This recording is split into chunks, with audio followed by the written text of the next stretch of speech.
Regresamos a Prohibido Olvidar a través de todas nuestras redes sociales, plataforma comunicacional Punto de Corte. No dejen de entrar a nuestro portal, puntodecorte.net.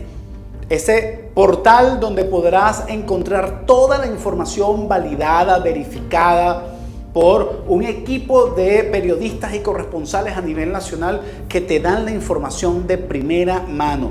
Y además te la da con la posibilidad de certificar que esa información tal cual se está expresando es la más próxima a la realidad posible. En este segundo segmento queremos reflexionar sobre el tema de la oposición venezolana. El recorrido que ha hecho la oposición venezolana para tratar de generar condiciones de unidad, de unión, para poder tener fuerza suficiente para poder resistir ante quienes durante años han tratado de generar la hegemonía del poder. Vamos a ver lo que ha hecho nuestro extraordinario equipo de producción, donde está Mayra Ular, en donde está Reinier Osorio en la edición, también en la dirección de estudio Dani Martínez, en el estudio, en verdad Joseph Pineda, porque no está Humberto está de vacaciones, en las cámaras Edgar Hernández, que también está de vacaciones. Vamos a ver entonces el material que nos ha preparado nuestro equipo de producción y regresamos para analizar ese tema y para analizar el asunto de en cuántos bloques está en este momento dividida la oposición venezolana. La gran oposición de Venezuela, en su intento de unificar una sola voz de sus representantes, ha tejido un largo y extenso camino con pocos resultados. La persecución, el acoso, la corrupción, la muerte y el autosaboteo han jugado un papel de doble filo contra los partidos políticos que intentan sobrevivir en un país fracturado por quienes lo gobiernan y a su vez por quienes intentan conformar la mayor unidad posible para salir del régimen. Fue en el año 2002 cuando nace la Coordinadora Democrática de Acción Cívica, coalición integrada por partidos políticos, asociaciones civiles y ONGs opositoras de diferentes ideologías, quienes se integraron por un objetivo en común: salir del gobierno del fallecido presidente Hugo Chávez. Sin embargo, la convergencia no tardó mucho en disolverse. Tras el referéndum presidencial del año 2004, el fracaso se hizo presente por problemas internos en la coalición. Posteriormente, en 2008, es reemplazada por la Mesa de la Unidad Democrática. Dicho partido se oficializó a través de un acuerdo de unidad nacional, convirtiéndose en un partido de oposición más, que quedó como referencia. Asimismo, en 2018 la oposición vuelve a consolidar otra coalición. Esta vez fue el Frente Amplio Venezuela Libre, una nueva organización nacida con una sola causa: salir del régimen de Nicolás Maduro. Es así como la oposición venezolana durante años viene intentando conseguir la unificación. Sin embargo, la tarea no ha sido nada fácil. De cara a las elecciones presidenciales del año 2024, durante este año 2022, las coaliciones están divididas en 6 bloques. El primero de ellos es la autodenominada Plataforma Unitaria, que hoy solo representa 10 partidos políticos y a su vez está dividida por lo menos en 10 fracciones. Por otra parte, está la Alianza Democrática, un conjunto de partidos en parte judicializados producto de la intervención del poder electoral y judicial para cambiar las directivas a conveniencia. En otro bloque están un conjunto de partidos emergentes, desprendidos de la plataforma unitaria. El cuarto bloque es el chavismo crítico y socialismo ortodoxo, y hay un quinto bloque emergente, de sectores descontentos con la política hegemónica de la plataforma unitaria, que cuestionan la política de cohabitación de la Alianza Democrática. Por último y no menos importante, se encuentra un sexto bloque en el sector extremista, ese que no cree en la participación electoral. Venezuela está frente a una oposición dispersa, fracturada y con pocas opciones, que aunque han logrado marchar juntos y organizar espacios de opinión, estos factores no han sido suficientes en comparación a la exigencia de cientos de venezolanos esperanzados de salir de la crisis económica, social y política que asfixia al país y del cual el gobierno hace caso omiso. ¿Será posible que la oposición logre unificarse para un proceso de primarias?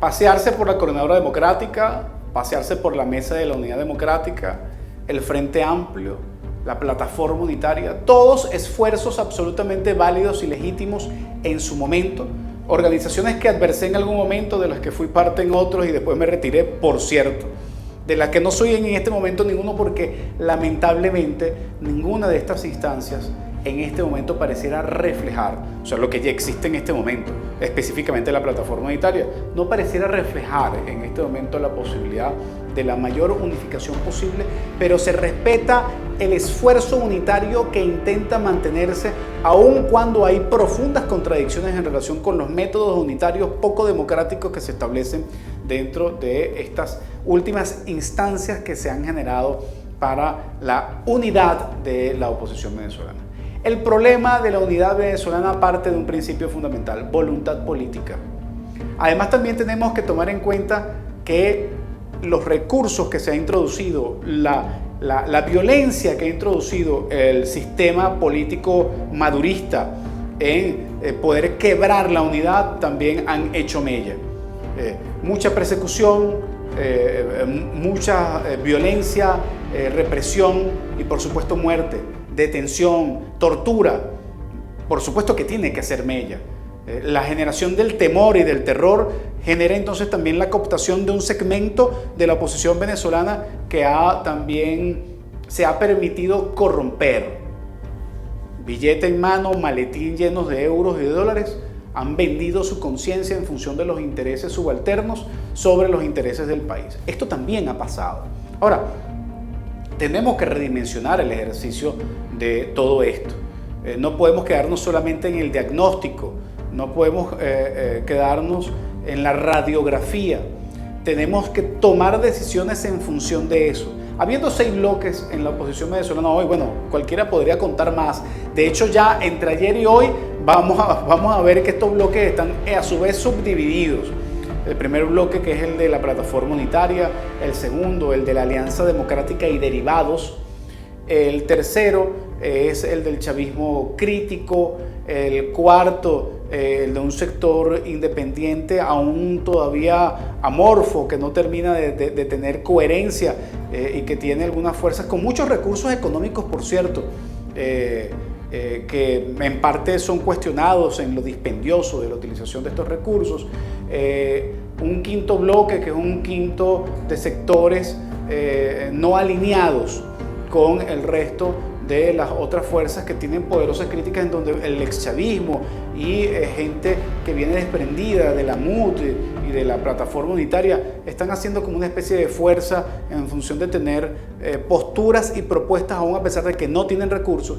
Y un sexto segmento de la oposición venezolana que ha decidido esperar a que vengan los marines, a que haya una intervención militar y que la resolución sea absolutamente externa, porque creen que no hay posibilidad de resolución interna del país. Los primeros 5 bloques tienen la intención de participar electoralmente y de convocar a unas elecciones presidenciales.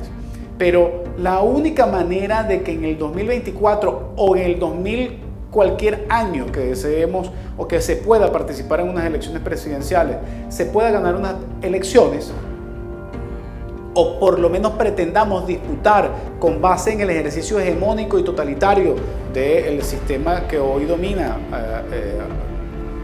esta autocracia que está instalada en Venezuela, la única manera de poder lograr el objetivo es, en primer plano, poder sacar a quien está del poder. Y para poder sacar a quien está del poder, pretender sacarlo, lo primero que tenemos que tener es un candidato de oposición que permita generar la fuerza necesaria para que una repolarización suceda, y en función de esa repolarización poder entonces acumular las fuerzas que asume la oposición, que tiene que más del 80% de los venezolanos.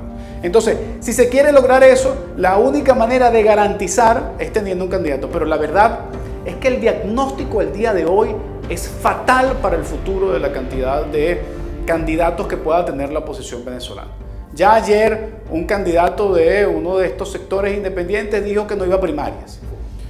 Algunos están ya en campaña electoral sin ni siquiera considerar las primarias. Hay otros en donde se aglutinan la mayoría de las organizaciones que están deshojando la margarita, pero eso sí, las condiciones las ponen 10 partidos y establecen todos los criterios en función de cómo hacer de esas primarias una suerte de elección interna de un club de partidos políticos dentro de la plataforma unitaria. Otros pugnan porque eso se abra y porque hay una elección de primarias mucho más abierta, en donde sin ser parte del club de la plataforma unitaria se pueda participar en unas elecciones primarias y puedan incorporarse el resto de los sectores para poder dirimir las diferencias de cada uno de estos sectores en la posibilidad de unas primarias, pero unas primarias que tengan un método en donde se discuta el perfil del candidato, en donde haya la posibilidad de generar propuestas y que no sea un problema del nombre del candidato sobre la propuesta, sino que sea la propuesta acompañada del nombre de un candidato. Ahí está la diferencia. Ahí podría estar realmente la diferencia. Sin embargo, hoy lo único que se menciona son nombres y apellidos, ambiciones, apetencias, deseos y poca viabilidad en relación con la posibilidad de dirimir estos conflictos a lo interno. El llamado hoy a la oposición venezolana es a que realmente podamos generar espacios e instancias unitarias, un verdadero espacio democrático de debate y de discusión y de conducción política que no existe. Los que pretenden hegemonizar el tema de la conducción política de la oposición deben reconocer que, primero, no lo están haciendo bien y segundo, no son los únicos que tienen el derecho a generar el debate en relación con esto.